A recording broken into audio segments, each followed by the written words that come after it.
Zee 24 तास एक पाऊल पुढे। पांढरेंचं पॉवरफुल पत्र ब्रेकनंतर आपलं स्वागत। आपल्यासोबत दूरध्वनीवरून आहेत एकनाथ खडसे, विरोधी पक्षनेते, महाराष्ट्र राज्य।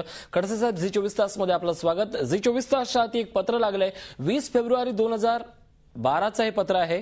अतिशय महत्त्वाचं पत्र आहे। त्यात असं म्हटलंय की महाराष्ट्रातल्या 5ही पाटबंधारे महामंडळांची जी सगळ्या अंदाजपत्रकांची चौकशी होण्याची गरज आहे। 72 दिवसांच्या नाट्यानंतर तुम्ही काय सांगाल आज या चौकशीबद्दल? आमची ही मागणीच आहे पूर्वीपासून की याच्यामध्ये एक स्पेशल इन्व्हेस्टिगेशन टीम ठेवून या सर्वांची चौकशी झाली पाहिजे। ज्या ज्या ठिकाणी अशा रीतीने नियमबाह्य काम केलं असेल तर या मधलं तथ्य काय ते जनतेसमोर आलं पाहिजे।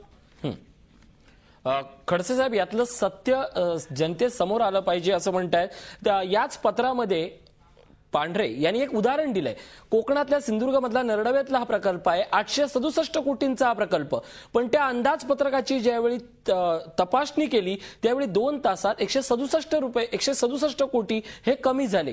देवकुळे समिती, मेंढेगिरी समिती किंवा वडनेरे समिती या सगळ्या समितींवर जरी व्यवस्थितपणे काम झालं असतं तर राज्याचे अनेक कोटी रुपये वाचले असते आणि हे काम होत नाहीये। याच्यावर तुम्ही कसा काय प्रकाश टाकणार आहात?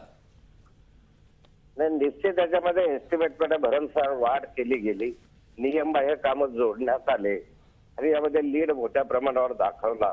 महाराष्ट्राच्या विधानसभेमध्ये लोअर पैनगंगा प्रकल्पाचं एक उदाहरण मी सरकारला दिलं होतं, ज्या ठिकाणी 22 टेंडर अशा रीतीने काढण्यात आले होते, ज्याच्यामध्ये 1500 कोटी रुपये जास्तीचे लावण्यात आले होते आणि हे नियमबाह्य टेंडरच्या चर्चा केली।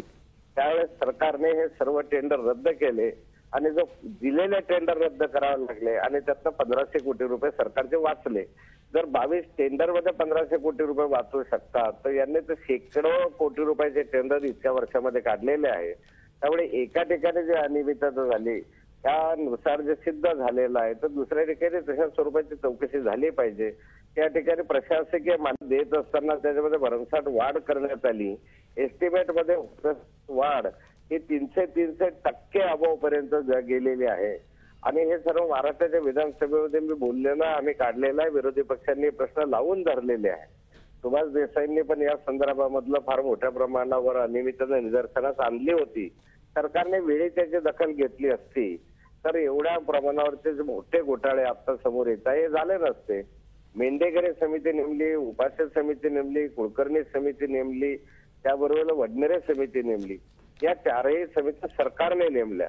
त्यामध्ये त्यांनी स्पष्टपणे ह्या साऱ्या बाबींचा उल्लेख केला की इथे टेंडर देत असताना अनियमितता झाली, अबाव एस्टिमेट दिले गेलेले आहे, नियमबाह्य मोबिलायझेशन ऍडव्हान्सेस दिले गेलेले आहे, काम सुरू नसताना मोबिलायझेशन ऍडव्हान्स दिला तो अजूनपर्यंत परत आलेला नाही।